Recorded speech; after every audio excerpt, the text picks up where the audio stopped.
Welcome, college football fans, to week 2 of the college football preview. I'm your host, Troy Blusky. Along with me is our college football guru and senior analyst, Drew Blusky. Drew, we struggled in week 1. We went 2-4, but in our defense, just about every game went down to the wire except one. That was the Florida-Miami game. Miami looks to be really, really good, or is it more that the Florida Gators are struggling? Florida struggled on offense. Mertz did not do well, and we lost rookie Pearsall. But I thought Wilson was going to be more of an impact in this game, and Miami's offense is just really good.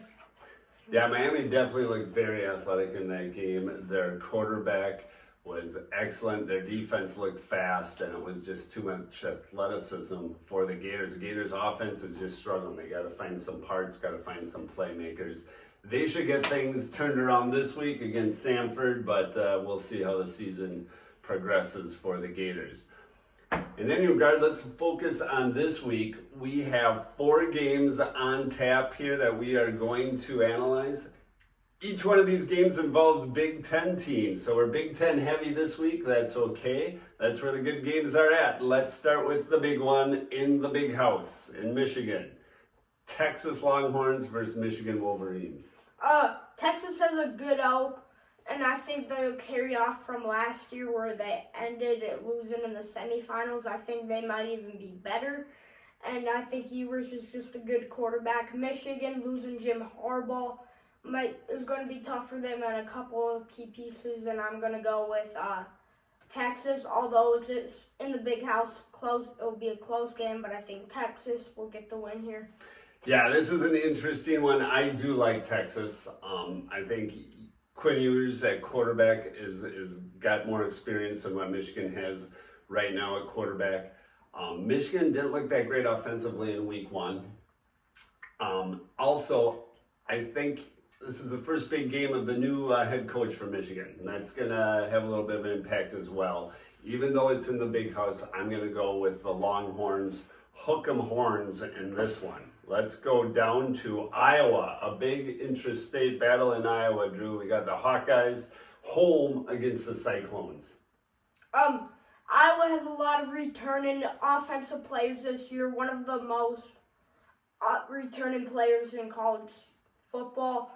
They have a talented receiver core, and Iowa State, I think, will have an improved offense. Iowa obviously having a good defense, but not having a good offense, as it showed last week, but they still somehow managed to pick up 40 points. But I'm going to go with the Iowa State Cyclones. I think they'll get an upset win here in Iowa. Yeah, this will be interesting. McNamara on Iowa's offense seems to give him a little bit of a spark. He's healthy. He's back at quarterback now this year. They scored 40 points last week. That was a big deal for the Hawkeyes. But Iowa State was very young last year, and like you said, they're returning a lot of players. And I'm going to go with Iowa State upsetting Iowa in Iowa City. So we're going with Cyclones. Game 3 here, Drew. We got Kansas Jayhawks, the Illinois Illini. I think Kansas has a great team. They're on the uprise, and they have a good running back. And it's Illinois, new offensive coordinator. I think they will have been improved from last year, but I'm still going to go with Kansas. I think they're just talented.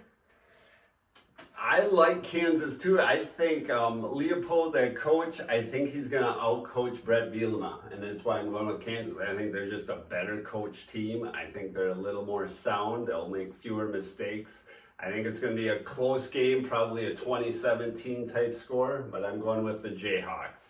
And that wraps up those 3 games. We got one more on schedule here. This is maybe the big one of the day. Colorado, Nebraska. Yeah, that's going to be a doozy. We got 2 of maybe the best quarterbacks, or highly touted quarterbacks in college football, with Shedeur Sanders for Colorado, Dylan Raiola, a freshman sensation for Nebraska. Who do you like? Colorado, obviously has Trenton under Travis Hunter and Shooter Sanders. But I think Nebraska has a good quarterback in the guy that looks like Patrick Mahomes.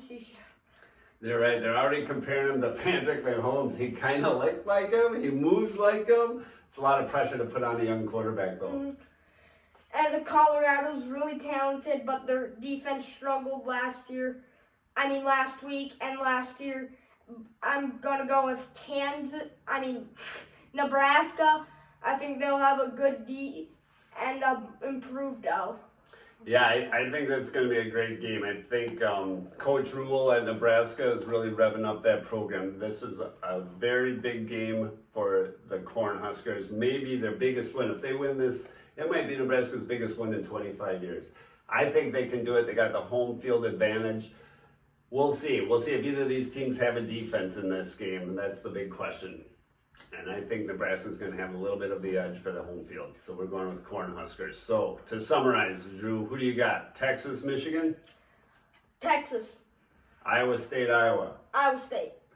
Kansas, Illinois. Kansas. Colorado, Nebraska. Nebraska. All right.